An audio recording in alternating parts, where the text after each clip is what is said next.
No programa Estúdio desta semana, vamos conversar com os desembargadores Dorgal Andrada e Oswaldo Firmo, que integram a Comissão Especial para o Sesc Centenário do TJMG.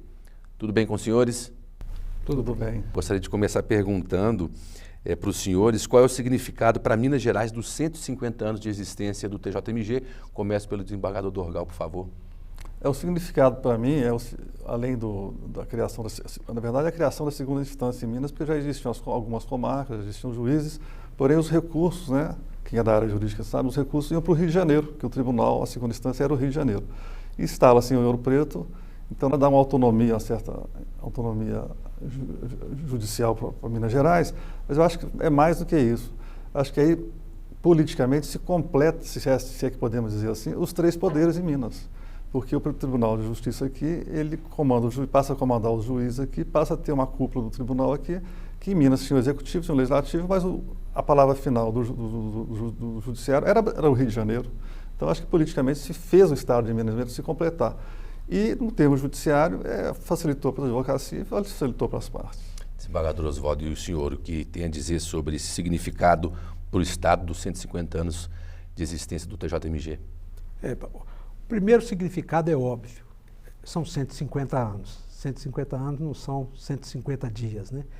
É marco histórico para o Estado, no sentido de que houve um aspecto, digamos, de democratização da justiça. O Estado de Minas, que teve uma importância histórica e tem ainda hoje, mas aquele tempo muito grande, econômica, muitos núcleos, vilas, cidades, etc., e não tinha, de fato, como lembro do desembargador Dorgal, não tinha um poder judiciário mais próximo de si. Havia, sim, juízes e outras estruturas judiciárias de composição, né?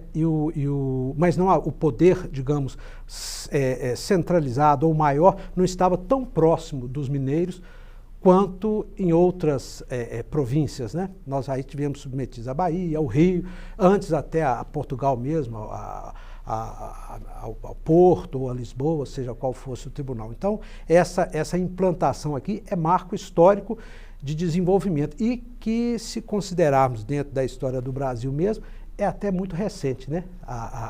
Essa implantação do judiciário em Minas. Mas eu acho que o mais importante é sobre o aspecto de democratização, de acesso, melhor dizendo, do cidadão ao poder judiciário. Quer dizer, trouxe para cá, para o Estado, as próprias decisões, vamos dizer assim, né? Exatamente.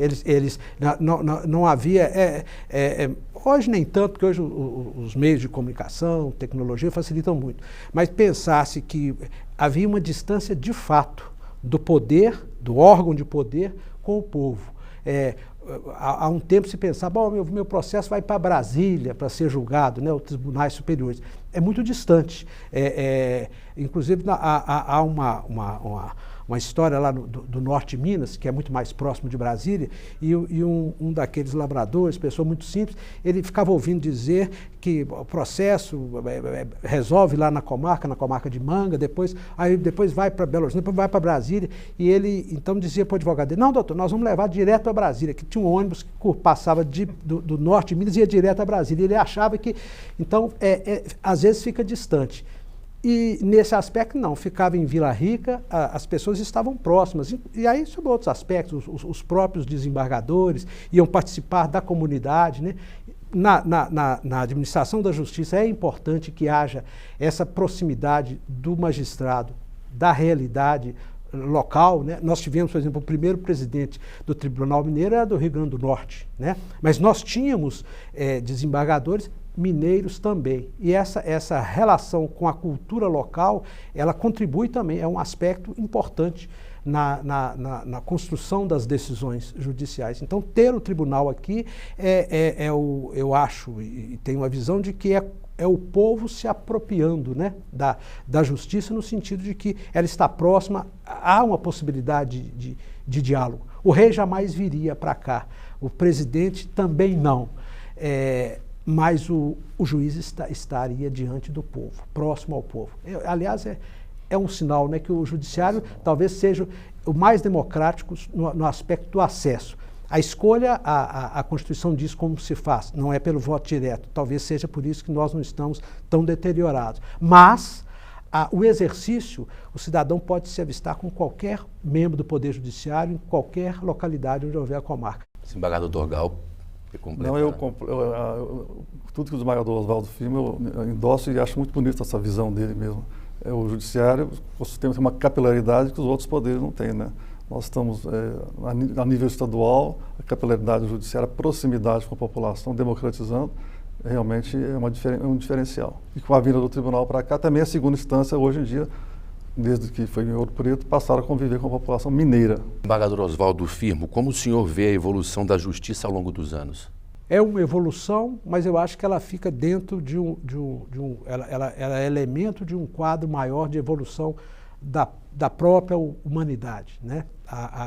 A justiça é uma necessidade nessa composição, porque as diferenças existem, as divergências também, ainda que circunstanciais, e a justiça vem para ajustar esse momento. Então ela evolui na medida em que a cultura daquela comunidade evolui. Não adianta que ela seja muito para frente, que às vezes se defende o que chamam de ativismo, etc. É importante em alguns pontos, mas só sob o aspecto da chamada do contramajoritário, digamos assim, para que prevaleça a vontade, a opinião ou a decisão da maioria, mas que essa maioria não decida a ponto de esmagar a minoria. Então, nesse aspecto, o Poder Judiciário, aí no caso, a Justiça, ela evolui nesse aspecto, de fazer esse equilíbrio na balança. Mas, de um modo geral, ela evolui conforme a sociedade evolui.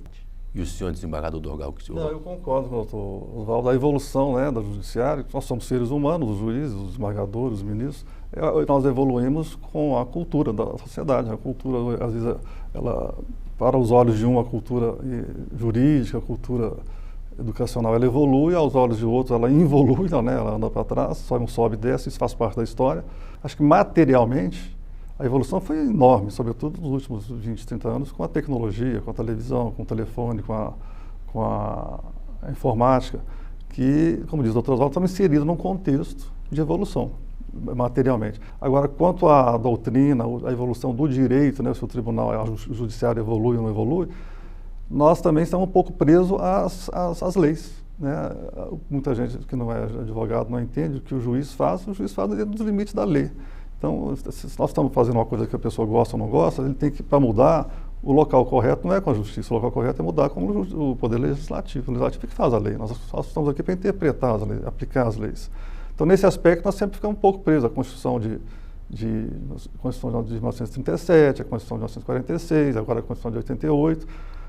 Eles que dão os parâmetros do caminhar, a grosso modo, da evolução da justiça, que é a evolução do direito, como diz o doutor Oswaldo.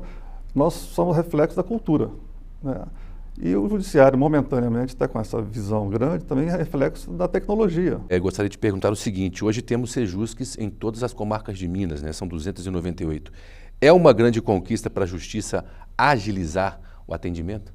Não resta dúvida que quanto mais órgãos que facilitem a conciliação entre as partes, essa é mais um serviço que se presta à comunidade. Então, esses órgãos vêm também para que haja uma participação maior de outros profissionais e isso facilita para as partes, porque é um momento, é um espaço para se resolver os problemas muito mais imediatamente. O judiciário ganha porque ele fica aliviado dessas questões, a gente não vou dizer nem menores nem maiores, porque quando o problema é meu, num universo de X%, que seja 10%, quando é meu é 100%. Então, o problema de cada um é muito importante, né? Mas, às vezes, não é necessário que a máquina do judiciário se movimente para uma questão que pode ser resolvida assim. Antigamente, em todas as cidades ou vilas, nós tínhamos lá um juiz de paz. Esse juiz de paz é o Sejusc, só que hoje ele toma uma forma conforme a realidade social e do mundo moderno. Tudo é um ciclo, é uma roda que vai e volta. No passado, a sociedade fazia isso, o juiz de paz. O juiz de paz existia uma eleição, era igual um vereador. A cidade elegia um juiz de paz, ou 2, ou 3, ou 4, e eles faziam essa conciliação. Chegou num momento em que o judiciário pressionou, e a legislação terminou com o juiz de paz. E terminamos até no Tribunal do Trabalho, haviam 2 eleitos, eram 2 conciliadores, era uma justiça de conciliação criada pelo Getúlio. Então, nós éramos juízes classistas. Então, fechamos muito. Agora, eu me lembro, quando entrei no judiciário, há 30 anos, se falava muito, eu me lembro dos antigos desembargadores, eu era juiz, o pessoal falava, não temos que conciliar, nós juízes temos que julgar. Agora, nós estamos buscando, para dentro do judiciário, esse trabalho que sempre existiu de conciliação. O que vem a gente é, às vezes, uma contenda entre 2 ou 3 pessoas que elas podem resolver, não precisam vir a gente. Mas a cultura latina gosta de procurar autoridade, gosta de procurar o juiz, o delegado, o prefeito. Então, o latino não acredita que o advogado faça a conciliação. Ele quer fazer para o judiciário. E essa expansão em todas as comarcas do Sejusc é bonito por isso, porque aquilo que a pessoa poderia fazer em casa, que era conciliar na rua e tal, porque todo dia nós estamos conciliando. Quando você compra, você bate um carro, você concilia. Você toda hora discute com uma pessoa e concilia ali. Trouxe para o judiciário. Eu acho até que o passo seguinte, o judiciário tem que entregar à população essa área de conciliação. Desembargadores, agradeço pela entrevista, muito obrigado. Nós abraço, nós agradecemos. Obrigado. O programa Estúdio fica por aqui. Outras informações sobre o Poder Judiciário você confere na Rádio TJ Minas, no portal do TJMG e nas redes sociais do Tribunal. Os endereços estão na sua tela. Assista nossas reportagens aqui no YouTube, na TV TJ Minas. Obrigado pela audiência, um abraço a todos e até a próxima edição.